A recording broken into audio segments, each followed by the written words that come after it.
Pretty much after midnight, it will be fight week. So we have another big fight coming up. Uh, well, basically next Saturday, one of the biggest fights of the year. Terrence Crawford versus Sean Porter. I will be in attendance at that fight, and yes, I did get credentialed for that fight. So I'll be covering that fight. Looking forward to it. As I said before, as a guy that deal with both camps, like I said, best of luck to the Porter camp, and best of luck to the Crawford camp. So, like I said, I'm looking forward to that fight. We'll see what happens. We'll see what happens. The reason why Crawford versus Porter is going to be a more important fight, because anything can happen. Now, we a week removed from Caleb Plant versus Canelo. At the end of the day, Canelo ended up winning the fight, and it just came down to Caleb Plant just didn't have enough experience. I watched the fight for the second time. Caleb Plant just missed opportunity to secure that fight. He just was missing opportunity to land some big punches. When he had Canelo backed up against the ropes, he should have tried to take his chances. He should have tried to tee off on Canelo. And that's where he lost opportunity. But watching the fight again for the second time, as I said before, and as I thought, and I stand by that, I had Caleb Plant ahead on the cards until the stoppage. But the the officials had Canelo ahead.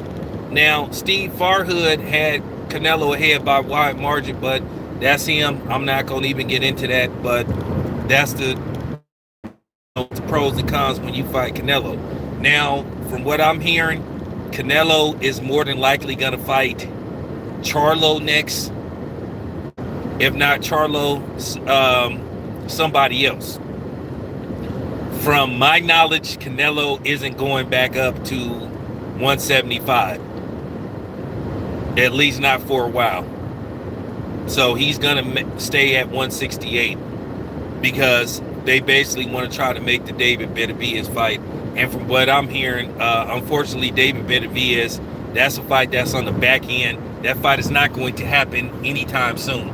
So if you think that Canelo is going to fight David Benavidez next, or sometime in 2022, it's highly unlikely.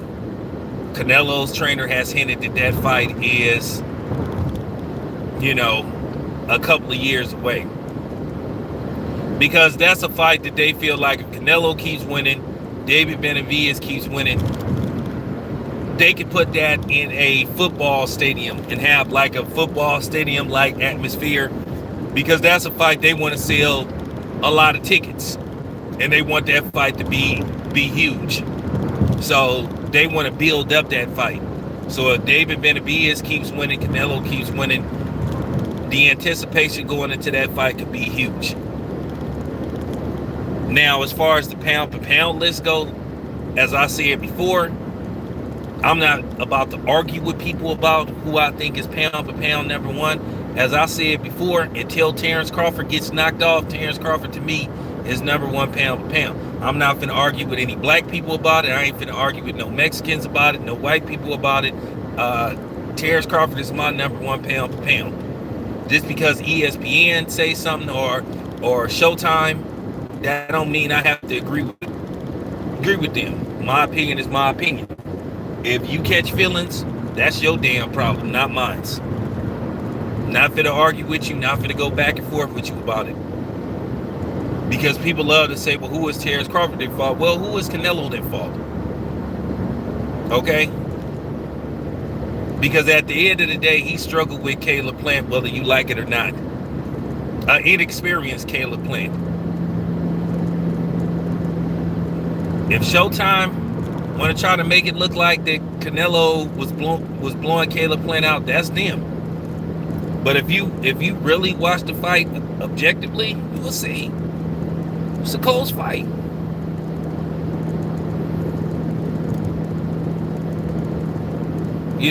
Well, it wasn't. It was closer than what Showtime had it. But like I said before, I had Caleb playing ahead on the scorecards. I had Caleb playing up 7-3. Some people had Caleb playing up 6-4. So, most people.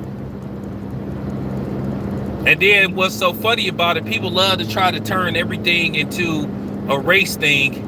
Well, like I said before, I'm not Mexican. I'm not white. So how is this a race thing on my part?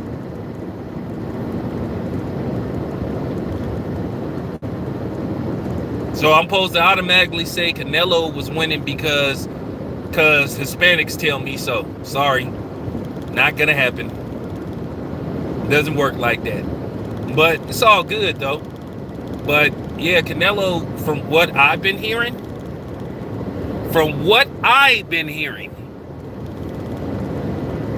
that Charlo may possibly be next. But Canelo, from my knowledge, from what people been telling me behind the scenes, he's not going back up to 175. Not for a while, if ever.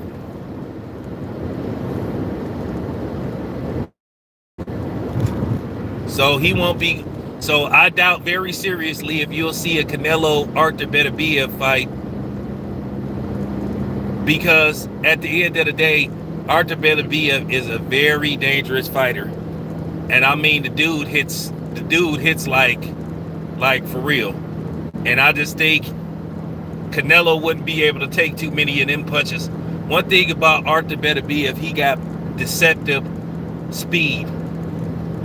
And when he started hitting you, he just started breaking you down. He does that to everybody. I think he's going to mop the floor with Sir Marcus Brown.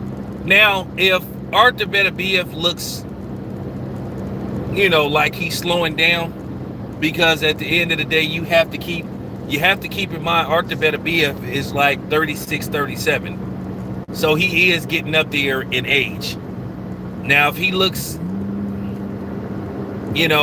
like he's losing a step, then Canelo may consider taking that fight. But at the end of the day, the last thing that leave you is your power.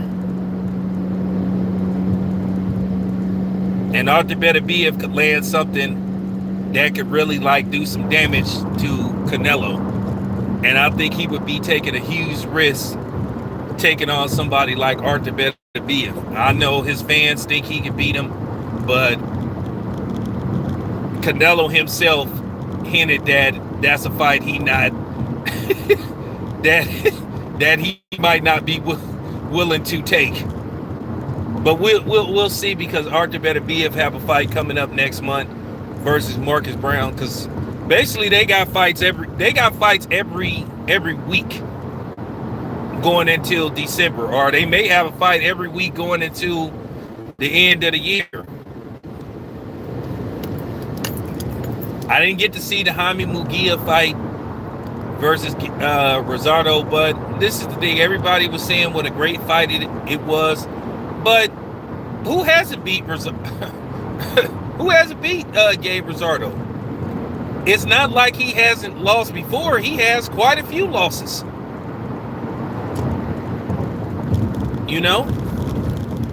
So for them to try to enhance Jaime Munguia's performance, well, Rosado's been beat quite a few times.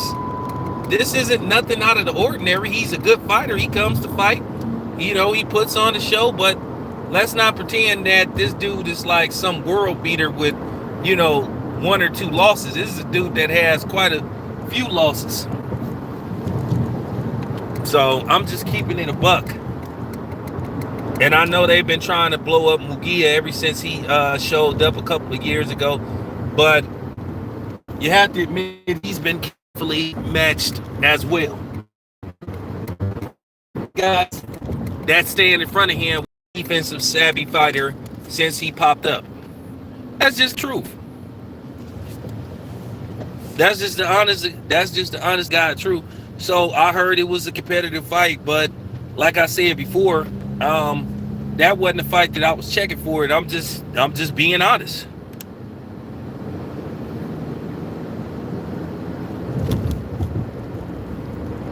Well, I mean, Saddam Ali had been knocked out by don't have that, if he got stopped by Vargas, if I'm not mistaken, he had already been knocked out before. So, I mean, that isn't like, that wouldn't qualify as a signature win. So I'm just keeping it a buck.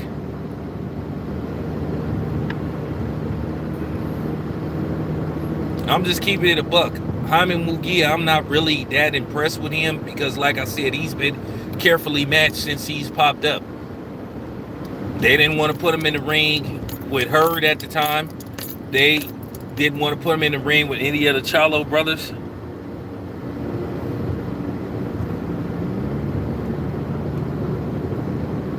Well, Cotto had lost a step. And that was obvious. Cotto had lost a step. He wasn't the same Miguel Cotto. So, I mean, which, by the way, Miguel Cotto should be in Boxing Hall of Fame. I know he got left out, but he should be in there. Hopefully he gets in there soon. Yeah, I didn't get to see the fight because, like I said, I have to admit, I wasn't checking for that fight. I didn't care. I just, I'm like Tommy Lee Jones from The Fugitive. I didn't care. I wasn't worried about that fight. Wasn't checking for it. It's just some fights that you just don't be checking for. I wasn't interested in that fight. Gabe Rosado been beat up plenty of times. So this is nothing out of the ordinary. No, he has absolutely no defense whatsoever. That's what I'm saying. He's been carefully matched.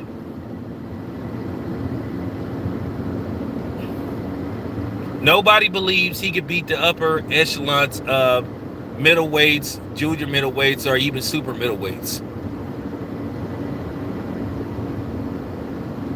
He gets manhandled.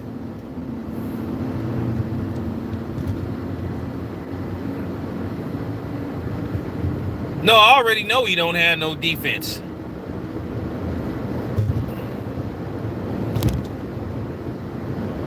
He's been carefully matched. So when you put somebody in the ring like Rosario, and then you sit up there and say, well, it was an awesome fight. Well, when you got Rosario that's been beat up by everybody, then you got Jaime Munguia, who is, like I said, he's a punching bag and he throws a lot of punches, but you can counter him. He got a good chin, but you can counter him and you can land shots. You can land shots off him. So it's not like you can't touch him. I done seen quite a few fights that I was like, okay, well, I already know what's up with this dude. I think sometimes where boxing make mistakes, they strictly want to just sell a fighter off offense. And that's good for, for certain type of fighters. But at the end of the day, you want to see, can a fighter keep himself from being hit? I looked at the David Benavidez fight. A lot of those punches that Davis was throwing, Benavidez was blocking them. He was slipping them. So Benavidez' defense is better than what people give him credit for. He got touched up a couple of times, but it wasn't to the point to where, he was just taking punches, because he was blocking a lot of those punches. And then Kyron Davis wasn't really a super middleweight. He was he only had 2 weeks. He had 2 weeks notice for that fight. I mean, I still think the results would have been the same if it was Yusuf Katawi. I still think David Benavidez would have stopped him. David Benavidez is a good fighter, and you can't take that away from him.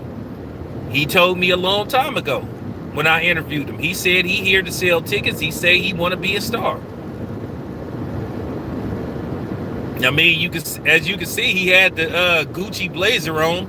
So I mean, that's his goal. He does want the Canelo fight, but the Canelo fight isn't going to happen anytime soon. They want to build that fight up. That's a fight that they want to put in a football stadium. That's a fight that they want to put at either Allegiant Stadium or Cowboy Stadium, somewhere down the line. They want that to be a big fight. They want that to be a super fight.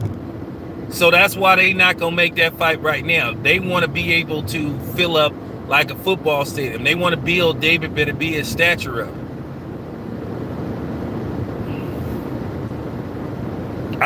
I I do want to talk about how I want to see if the Charlo brothers are going to get online and respond to David Benavidez. David Benavidez said that Jamal Charlo was, scared of him. I don't want to use that word, that start with a P. Basically said that he was scared of him. Said that he tried to make the fight. He didn't want the fight. Now, I just want to see them respond on social media like how they always threatening reporters and threatening black people and all that kind of stuff. Which I take with a grain of sand, because at the end of the day, them dudes is not street dudes. No matter how much they want to talk and pretend that they are. I just want to see him get on social media and respond to that. Because like I said, they got all the smoke in the world for anybody that look like them. But when somebody say something like that, you need to respond. Because they sitting up responding to Blue Blood and threatening reporters and threatening to allegedly do something to a dude and a woman. So I just want them to have that same energy. And from what I heard, he ain't said nothing. So that's a bad look on him.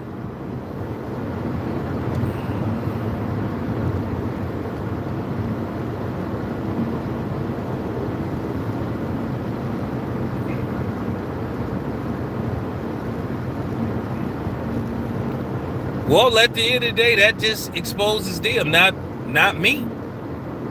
That just exposes, and that basically solidifies what a lot of people think of them and say about them. You got to show some consistency. You got to have the same energy for everybody.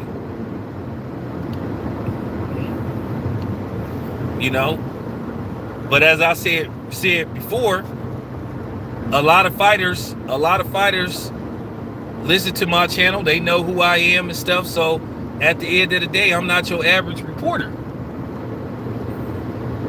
Just don't threaten me, because I take all threats serious. And back in the day, people saw how I took threats seriously. So, just don't threaten me. You can say what you want to say about me. You can say you don't like me. You can say my channel is trash. You can say all that stuff.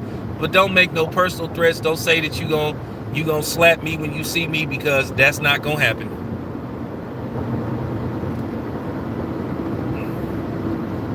And I ain't talking no tough guy shit. I'm just telling the absolute truth.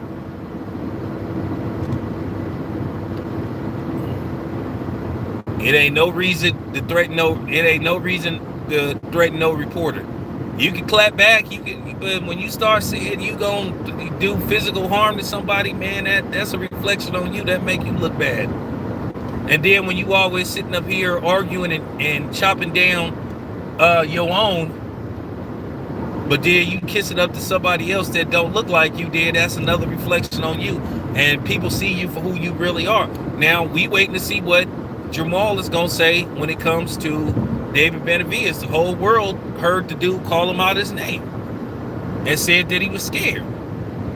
So I expect you to be on social media expressing that same rugged, tough energy that you express towards everybody else when you go to these fights and you mugging everybody. Like I said, gotta same energy. But from what I hear, that Jamal may be next for Canelo.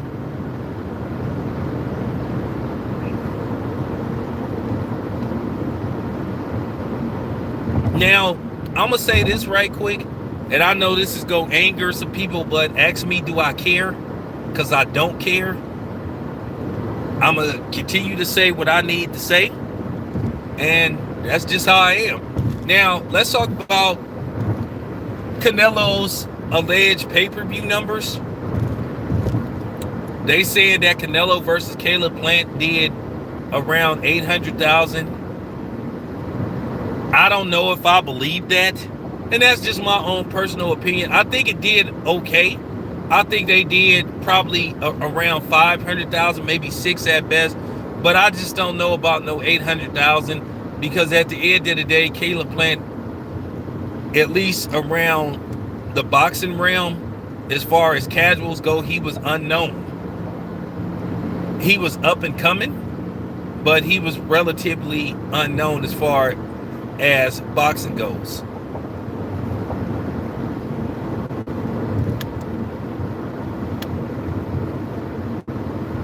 So I think for them to say that the pay-per-view numbers were like 800,000, because usually it take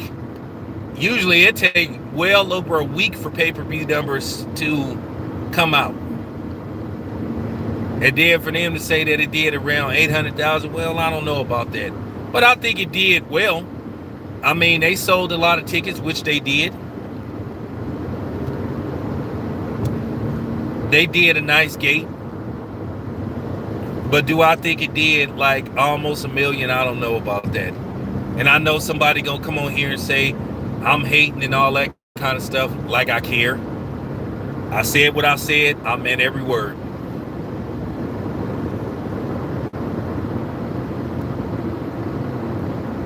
Well, here's the thing.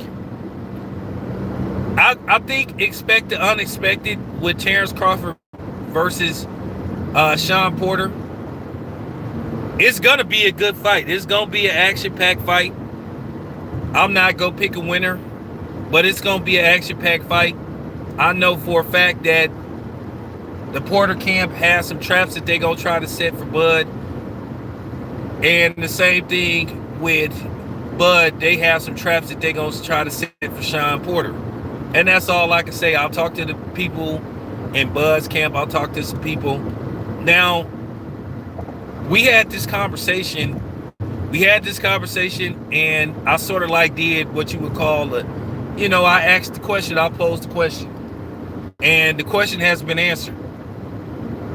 Now, I didn't like how Errol Spence did Terrence Crawford when Terrence Crawford came to Dallas to watch him fight, and Terrence Crawford wanted to get in the ring and challenge Errol Spence. Errol Spence wouldn't let Terrence Crawford in the ring, but he let Manny Pacquiao in the ring. Now, of course, the Errol Spence nut huggers, they have a problem with me bringing that up. But once again, they can go to hell too. Because I'm going to continue to speak on that. I didn't like that. That wasn't a good look for Errol Spence because that was weak. You let Manny Pacquiao in the ring, but then you be trying to portray yourself as this super militant, you trying to portray yourself as semi-militant power to the people, this stand-up black dude, but then you wouldn't let another black dude in the ring. Now, from my knowledge, this is what I've been told. I can't confirm who was the person that told me, but the Crawford camp is more than likely, if Errol Spence tries to get in the ring and try to say he wants to fight with Terrence Crawford, that I heard they're going to let him in the ring. I heard that they're not going to do him like how they, how he did them. And that would speak volumes about Terrence Crawford, but he won't get credit for it, because if Terrence Crawford doesn't do it, then you have these Errol Spence nut huggers that will accuse Terrence Crawford of not really wanting to fight. So at the end of the day, you can't win with people. They see stuff that isn't really there, and they create their own narrative, based off who their favorite fighter is. But from my knowledge, that they're going to let Errol Spence, if Errol Spence chooses to come up there. If they change their mind and don't let Errol Spence in, I'm okay with that too. I'm okay with that either way. Now, you've been hearing that Errol Spence versus Terrence Crawford could be next. That's highly unlikely. I doubt very seriously Errol Spence, coming off a year layoff from not being in the ring, would go directly into a fight with Terrence Crawford. I don't see that happening. I think that they would be at least a tune-up fight for both of them. You probably would get Errol Spence back in the ring around March, hopefully. Then if he's successful, then Bud might could get one more fight in, and then we're talking about Errol Spence, Terrence Crawford, somewhere around maybe August of 2022, maybe September. But from what I was told, that they are going to try to make that fight. It really comes down to what happens with Bud, because you're hearing that, according to Teddy Atlas, this is his possibly, and I'm gonna say possibly, this is his last fight with Top Rank. I didn't ask Top Rank. I'm not gonna ask him, because at the end of the day, it's up to Bud what he wants to do, and I'm not trying to hear this slavery stuff, because like I said, at the end of the day, a lot of these dudes on here, some of them just act like some goof troops, because they just want to big up Al Heyman to the fullest and try to make it look like Al Heyman is Martin Luther King of boxing and Malcolm X. Al Heyman is and somebody told me this, and I think this is perfect to describe Al Heyman. He's not no pro-black militant, power to the people, like, individual. Al Heyman is Martin Luther Green. That's what he cares about, money. And that's okay. He's Martin Luther Green, not Martin Luther King. So somebody gave me that, and I like that. But that's what a lot of these dudes try to do. And some of them mad at me because, like I said before, once again, I won't follow their script. But I promise you, tune in next Saturday, you're going to see a great fight. You're going to see a great fight. And I want to talk about this because, like I said, I'm truthful. And sometimes people don't want to hear the truth. You had a lot of these clowns sitting up here hoping and praying that Terrence Crawford versus Sean Porter was gonna fly. Well, it hasn't. It won't. The fight is sold out. The only tickets that's left online are resale tickets. There was people that was praying, hoping, saying that this fight was gonna flop. Nobody would. Let me tell you how successful this fight is. I can't even get no complimentary tickets. So basically, if I wouldn't have got credentialed, I would have had to buy a resale ticket. They don't even have any complimentary tickets left for Terrence Crawford versus Sean Porter. A lot of celebrities are going to be there, from what I heard. A lot of the PBC guys going to be there. A lot of the, just a lot of people going to be there. The fight sold out. But see, I know a lot of people was praying that this fight wasn't going to sell out because they felt they could try to take, basically they could try to like diminish, and they basically could try to say, well, Bud don't sell no tickets, so this is why he should take 70-30 versus Errol Spence and all that kind of stuff. At the end of the day, it's 50-50. And I know that's another line that a lot of these dudes were pushing, and they wanted me to push that line. Terrence Crawford and Errol Spence should split the fight 50-50. And if Terrence Crawford is the first to stop Sean Porter, which that's going to be a tall task, then we might even have to talk about 55-45 in favor of Terrence Crawford. Because people want to holler about, well, how many pay-per-views Terrence Crawford sold. Well, Errol Spence hasn't even touched 1 million pay-per-views combined. The 3 or 4 times he's been on pay-per-view. Deontay Wilder has outsold Errol Spence in 4 pay-per-views by triple. Technically, Deontay Wilder is a bigger pay-per-view star than Errol Spence. And I know a lot of people mad about that. I know a lot of people mad at that, and they listening and they go, "Oh, I can't stand town." Good.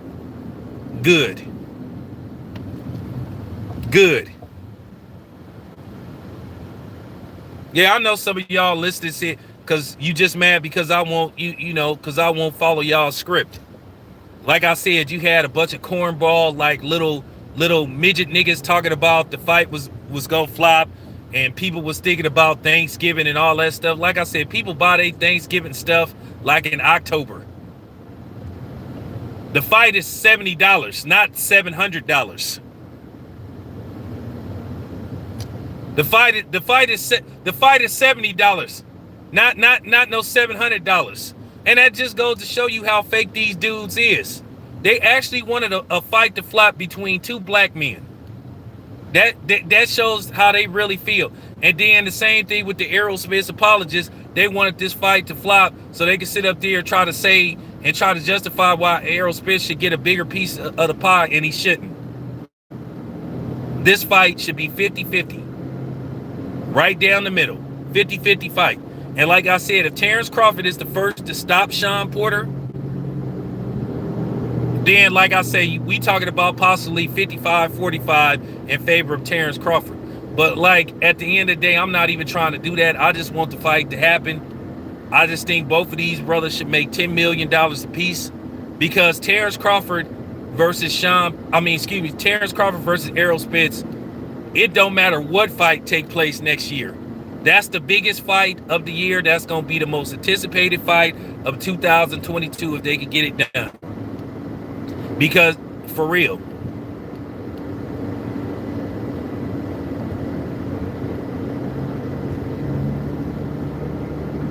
I don't listen to what none of these other dudes be talking about on their channel. I don't mess with these dudes, and I done said it before. Hey, I said it before, and I said it again. That's gonna be the biggest fight of 2022 if it happens.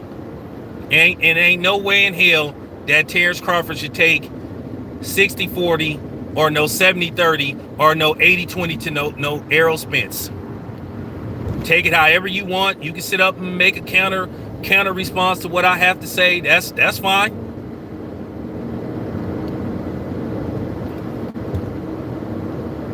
And then to be honest with you, Terrence Crawford versus Sean Porter is one of the biggest fights of 2021.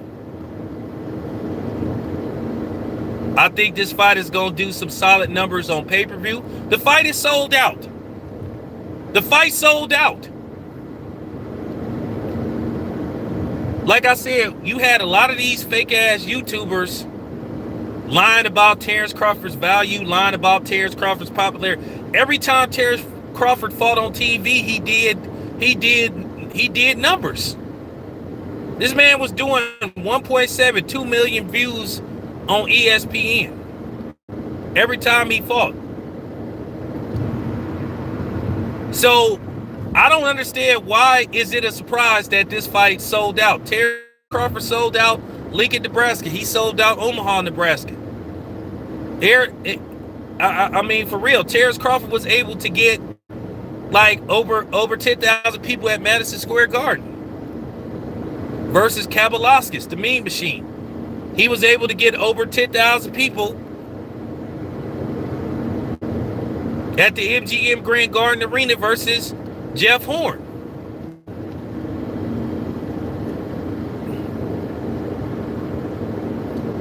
Well, I don't know.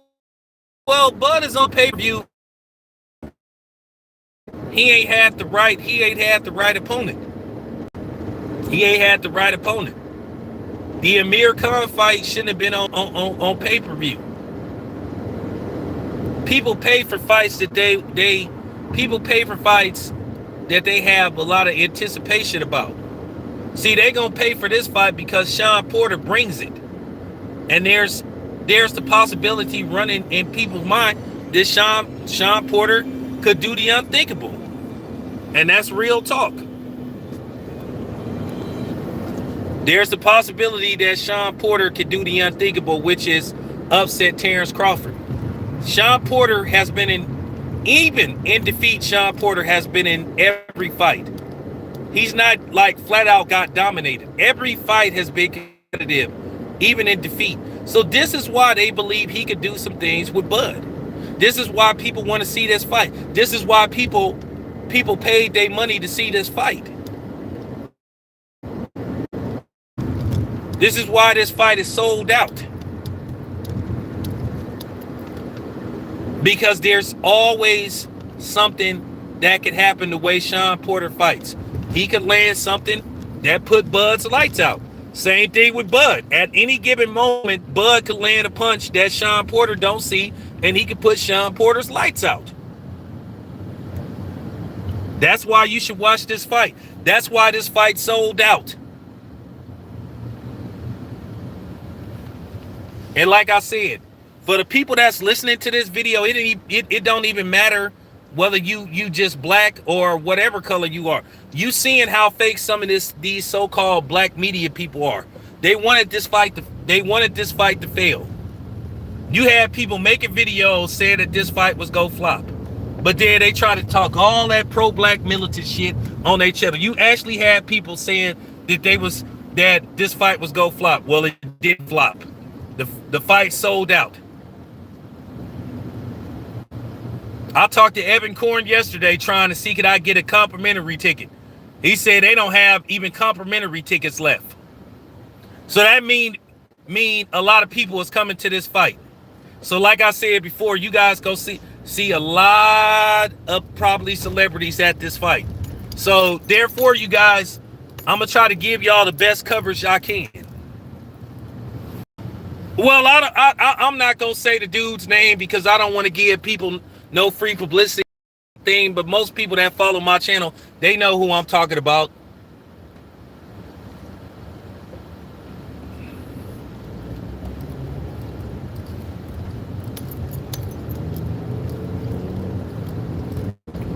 Know who I'm talking about.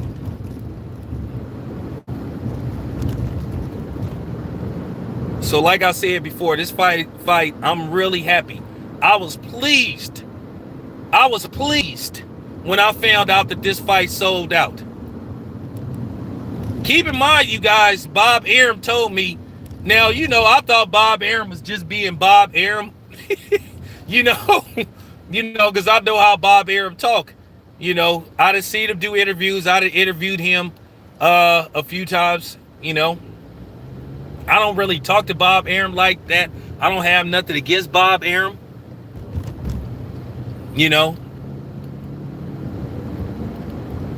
But when Bob Arum told me that there was only, now this was 3 weeks ago, when Bob Arum told me that there was only like 600 tickets left, and I was like, really? I was like, okay. So I thought it was Bob being Bob, and then a couple of days ago, they announced that there was only like maybe 100 tickets left. But the fight sold out. And I'm happy for Sean Porter because apparently Sean Porter can sell out more than a family dinner.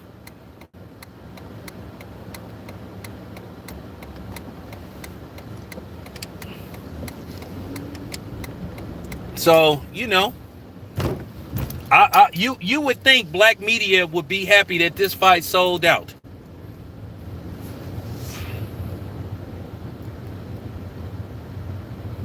Yeah. That's all I'm saying. You would think that black media would have been happy that a fight between two black fighters sold out. But you had people that was actually mad that this fight sold out because they want to try to devalue Terrence Crawford for somebody else.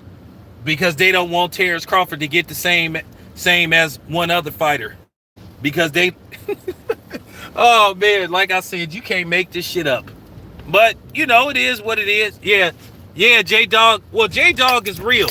Yeah, J-Dog, we should be celebrating that Sean Porter and Terrence Crawford sold out. I hope you get a chance to talk about it later on, but the fight is sold out. Like I said, I'm gonna give you guys the best coverage I can. I'm gonna try to put out like 40 videos.